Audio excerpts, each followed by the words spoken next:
All right, fellow fact checkers, want to remind you to go check out our wonderful sponsor, Fox & Sons Coffee. Now, Steve got his start by drinking coffee with his dad on Saturday mornings, and he wanted to carry on that legacy by starting his own coffee company and having something to pass on to his sons that they can carry on. So go over to foxinsons.com and check out Fox & Sons Coffee. And if you use the promo code FCT for Fact Check This, you get a 10% discount on any order of $20 or more. So please head over to Fox & Sons Coffee and get your day started off with a great cup of some incredible coffee. They've got the dark blend and a light blend, and they've even got decaf for those of you who get a little bit jittery. No one in my audience would ever get jittery. But head over to Fox & Sons Coffee. Check them out. All right, let's start the show. This episode will be completely taken out of context. Welcome to the Fact Check This podcast. All right, Fact Check This podcast, and as promised, I'm following up on last episode with a episode, Why Do Progressives Support Democrats? This is a fun one. It's from the Washington Examiner, which you may remember a few weeks ago I did an article from the Washington Examiner. This is actually from a kind of a spinoff of the Washington Examiner called Restoring America, which is pretty good. It's got some good stuff. I mean, it is what you would expect. It's a little more, it's considerably more right-leaning and more of a MAGA style, but it's good stuff. I mean, there are also some really good articles explaining why the right should be moving on from Donald Trump. So it's not entirely just like total right-wing shill propaganda type stuff. It's some good writing. So enjoyable site. Highly recommend checking it out, as with anything from the Washington Examiner. But we're going to jump into the article. It's actually a two-parter, so we're going to take both of them today. Why do progressives support Democrats? Part 1. Did you know that the most important progressive reform ideas of the last half-century have not come from the left? They have come from Republican politicians and right-of-center intellectuals and think tanks. Here's a brief summary. Tax reform. A common refrain from liberal critics is that Republican tax reform bills inevitably mean tax cuts for the rich. But did you know that the U.S. tax system is the most progressive among all developed countries? More than any other developed country, we tax the wealthy far more than poor and middle-income families. We are even more progressive than the social welfare states of Northern Europe. This fact is not controversial. It is accepted by economists of all political persuasions. Moreover, more than half of all households pay no income tax at all. And that's because every Republican tax bill, going all the way back to Ronald Reagan, threw more and more people off the income tax rolls. Negative income tax. Not only is our tax system more progressive than other countries, but our entire welfare system is also more progressive. That is, we distribute more from the top to the bottom than any other country. Other countries may have more social insurance, but we have more redistribution. One of the most important vehicles for reducing poverty is based on the idea of a negative income tax, proposed by Milton Friedman in 1962. The legislative version, first introduced in 1975, is called the Earned Income Tax Credit, closely related to the Child Tax Credit, created by a Republican Congress in 1997. Because of these two measures, by 2018, it was virtually impossible for a working mother to be poor in terms of cash income, even if she earned only the minimum wage. Under the war on poverty, originated by Democrats in the 1960s, healthcare money goes to doctors and hospitals, housing money goes to landlords and developers, and food stamp money goes to agribusiness. Education money goes to school bureaucracies, etc. So what difference does this make? The special interests use their political influence to shape and mold the structure of these programs for their benefit, not for the benefit of low-income families. Studies find that Medicaid enrollees, for example, value their coverage at as little as 20 cents on the dollar. By contrast, every refundable tax credit dollar is worth $1. Universal health coverage. Now, this is a fun one. This one is really kind of telling, and this one I highly recommend using for a good talking point whenever you're coming up against leftists who want to talk about how we don't take care of people. Many readers will remember that in the 2008 presidential campaign, Barack Obama promised health reform. After his election victory, we got Obamacare. But do you know that his opponent, the late Senator John McCain, proposed a far more expansive health reform? The Obama exchanges have never included more than 20 million people, but McCain's plan would have directly affected 10 times that number. In a nutshell, McCain proposed to take all the government money currently in the system, all tax and spending subsidies for private health insurance, and give every American a refundable tax credit for health insurance and health care.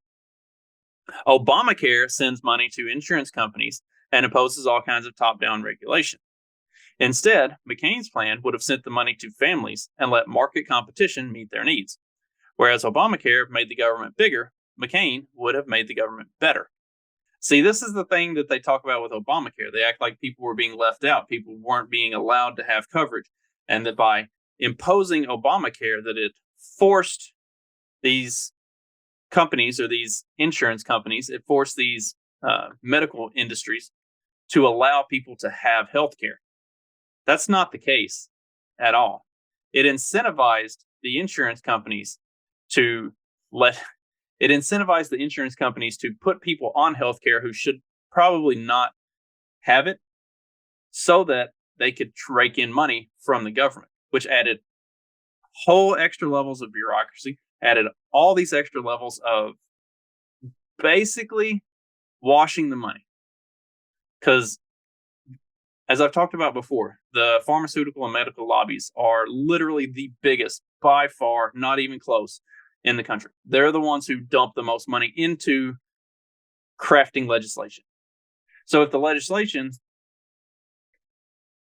benefits the insurance companies and the pharmaceutical companies and the medical giant that is our medical industry, our medical system here in the U.S., the more money that goes into that, the more money they're dumping back into the politicians who are pushing those policies. So you see how it just kind of follow the money, follow the money, follow the money. It all circulates back. Interestingly, when Obama got to the White House, some of his advisors tried to convince him to adopt the McCain strategy. Unfortunately, he had already campaigned on the claim that McCain's approach was too radical. That takes us to Part 2. Why do progressives support Democrats? Part 2. Next, we have school choice. Of the last 50 years, the only public schools that competed for students were magnet schools. Those were largely the creation of the federal courts, and their primary purpose was to draw white students from the suburbs back to center city school systems. Since they had to compete with other schools, they had to be good. And just about everyone agrees they are good. So why can't every school be a magnet school? Well, the answer? Teachers' unions. If schools had to compete for students, bad teachers would lose their jobs.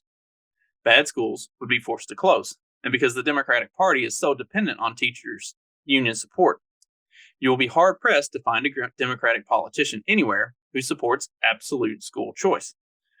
The private voucher movement was spurred by a right-of-center think tank and a few wealthy donors. In time, it blossomed into a lifesaver for thousands of low-income, mainly minority children who got the opportunity to escape bad schools and go to better ones. From there, it spread to the public sector, where New York City's charter schools, for example, have produced striking gains for low-income minority students.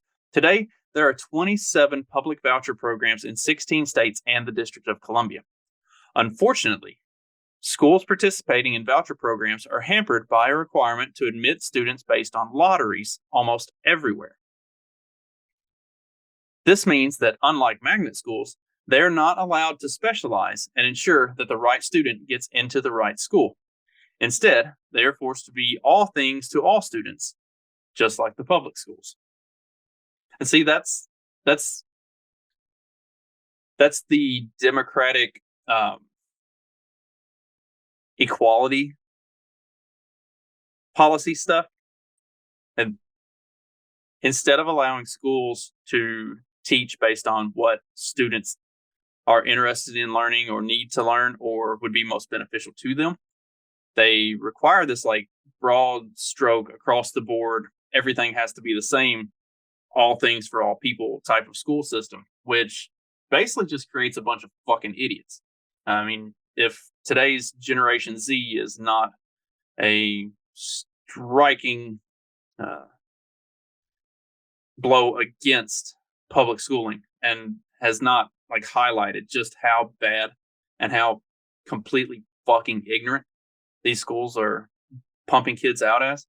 I, I mean, good lord, you're not paying attention to the same things that most sane Americans are, and, and like where it's talking about this, the teachers unions and these inner city schools, they they push and promote that they're really doing great things for minority students. But when you look at the actual stats on it, and I've talked about this in a number of episodes before, if you look at the inner city Chicago school systems, inner city New York school systems outside of the charter schools and the magnet schools and stuff like that. If you look at especially like Atlanta or anywhere in the South, the and even in like California, the inner city public schools in uh, like LA and places like that, and not so much the more like affluent parts of California, but like the more like normal parts of California, uh, they're pumping out huge graduation rates with anywhere from 60 to 80% illiteracy rates. Like they tout these impressive graduation rates because they're incentivizing these kids to stay in school because they're not failing them. They're not actually forcing them to learn anything. They're not doing anything for them. And then not only that, but they're then using different like grants and scholarship programs, or not scholarship programs. It's the financial aid programs, the loan programs. They're utilizing grants and loan programs to get these students who are literally illiterate into college where they have no business being. Even even if they had gone to like a good school that taught them to read and write, these are probably not people who should be going to college. But college is this thing that they push on everybody. So they're setting them up with 10, 15, $20,000 in student debt right off the bat. 19 years old and you're already saddled with thousands upon thousands of dollars in debt. And they drop out. They flunk out because they literally cannot read and write. They're like functionally on a kindergarten to second grade reading level. Like nowhere even remotely close to being eligible for college in any way. But they push them through and they get them in because all you have to be is a minority from the inner city, and literally any college will let you in for no more reason than you check those two boxes. And so here we are. And this is all Democrat built. This is all Democrat creative. If you want to actually have a progressive program that promotes good education, this is not the way to do it. Private Social Security accounts. As we entered the 21st century, more than 30 countries had fully or partially privatized their Social Security systems. Some progressives recoil at the word privatization, incorrectly believing that it implies less of a commitment to income security in old age. In fact, forced savings programs involve just as much coercion as mandatory payroll taxes. For example, Britain has allowed private pensions to substitute for government Social Security for decades, all with the backing of the left of center Labour Party. Similarly, Singapore has always required people to save for their own retirement. It will soon have more millionaires per capita than any country in the world. Retirees in Chile have much more retirement income than they would have under the pay-as-you-go system, and their funded system is one reason why Chile has the second highest per capita income in all of Latin America. Paul Samuelson once called Social Security a Ponzi scheme that works, except that it doesn't work if each generation doesn't have enough children to pay its benefits in old age. And don't know if you've been paying attention to the news over the last several years or not, but birth rates are way down. And that was even before COVID, birth rates were way down. And now it's like hitting rock bottom. So the Ponzi scheme that works, it hasn't been working for some time. And there's a lot of very smart people who have been looking at it and saying, hey, this is not going to continue to work. And the actual solution to that, to actually take care of old people or to take care of people in their old age, is to change to a privatized system. That's true, like humanitarian aid, is to do away with the system that we have that is very clearly broken and very clearly on the verge of collapse, probably within the next 20 years, if not sooner, and create a system that's going to actually take care of people. That's that's actual humanitarian aid and progressivism. The freedom to work. According to a Brookings Institution study, nearly 30% of all jobs in this country require a government license. That's up from 5% in 1950. Like the medieval guild systems of the days of old, these regulatory barriers do not appear to be protecting the public. Instead, they protect people already in a profession from competition from new entrants. 21 states, for example, require a license for travel guides. In Nevada, an applicant for this job must put in 733 days of training and shell out $1,500 for the license. Occupational licensing is especially bad for low-income people in both their roles as workers and as consumers. In Capitalism and Freedom, Milton Friedman proposed an alternative, certification. That way, consumers could choose travel agents certified to be qualified by the state, or they could choose less expensive, uncertified guides. So this is all getting at why supporting Democrats is the wrong move for progressives.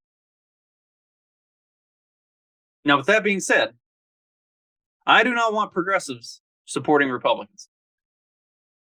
No, thank you. Fuck off kindly. Go start your own thing, because that's what they are. They are their own thing. See, that's the thing, is progressives don't actually want any of this stuff. Like all of these topics here, all of these points that we came across, talking about tax reform, negative income tax, universal health coverage, education, school choice, actually fixing the educational system, private social security accounts to take care of old people. Like these are the actual progressive things to take care of the poor and the middle class, to take care of minority students, to take care of people who have trouble getting a job or have a barrier to entry into a field that they would like to get into. Like all of these things are progressive to help society move forward, to help progress, to pull people up out of poverty, to equal the playing field. Like these are all progressive ideas. But the left doesn't have any interest in any of that stuff. And progressives themselves don't actually have any interest in any of that stuff. The real progressives, the ones who we're talking about, the ones who support the left, they're not interested in actually helping poor and the middle class. They're interested in pretending that they want to so that they can get votes and they can get your money. They're not actually interested in helping minority students in inner cities. They're not actually interested in helping people who can't get jobs get jobs. They're not actually interested in getting people real education. They are interested in pretending that that's what they want and pretending that that's what they're trying to do, so you will give them money. That's it. That's the long and short of it. I'm not saying Republicans are any better, but the Republican policies that we kind of touch on throughout these articles, those would actually be huge steps in the right direction towards real progressive humanitarian aid, equaling the playing field, and helping people get a leg up that don't otherwise have it. And that's the hypocrisy of the left. And there's no point in calling out hypocrisy of the left because they don't fucking care. They will tell you that they're hypocrites and they don't care. It's all about how can we pretend that we're doing the right thing so that you will give us your votes and you will give us your money. and nothing else matters. Staying in power is all they care about. They will never care about you. They will never care about the poor person or the middle class person or the minority students or the inner city students or that single mom that's just trying to get a leg up and wants to start a boutique, but she can't because of licensing and all this other bullshit. They don't and won't ever care about anybody but themselves and what keeps them pulling the strings to keep all of those people held down. So they can come back and say, hey, look, we've got this and this and this that we're going to do. And these are all going to help you and they're going to make life a lot better. And they never will. They never will. Should start fact checking the bills that leftists put forward and look at everything that's in them. And look at how much of that actually would go towards helping literally anybody other than bureaucrats and huge corporations. And their foreign buddies who will wash that money and send it back to them. That's it. That's all you need to know. Hopefully you got something out of this. I had fun doing this episode. I thought it was enjoyable. Hopefully it was for you as well. Be sure to tune in next time. I got a handful of articles that I'm still looking at, and I haven't decided which one I want to do yet because I'm kind of intrigued by a few of them. And you know what? I think I do know. At least I've got an idea. I think I'm going to do the one from Salon where they talk about why did single women vote for Democrats. It's pretty funny. I mean, it's exactly what you would expect from Salon. And also, we were talking about education in this one. Another one is Boston researchers say that masking children in schools can reduce the effects of structural racism. Yeah, so we're going to tackle those two over the next couple episodes. I'm not sure what order they'll go in, but those are going to be the next two that we take on. So if you have thoughts or questions about those, or like you want to read the articles and maybe come on with me and have a chat about what's going on in them, hit me up. I'll send them to you. We can do that. I enjoy talking to other people about this stuff. It's been kind of fun to read an article and then just kind of give my own thoughts, but I do like talking to other people. So feel free to hit me up. And if you find an article that you want to talk about, then we can talk about what you want to. Please, I love feedback and I don't get nearly enough. And the audience has grown significantly over the last couple months. And I really appreciate that. And that's really exciting, but I don't hear from any of you. So by all means, let me know what you think and let me know what I can do better. In the meantime, have a good one, everybody. I will catch you next time. Don't forget to head over to PalomaVerdeCBD.com and check out our longest and most favorite sponsor, Carlos and Vanessa Abelar and Paloma Verde CBD. Get all of your CBD needs, and you get 10% off your order of $75 or more, plus anything over $75 is free shipping. So head over to PalomaVerdeCBD.com to get all your CBD needs. Have a good week, everybody.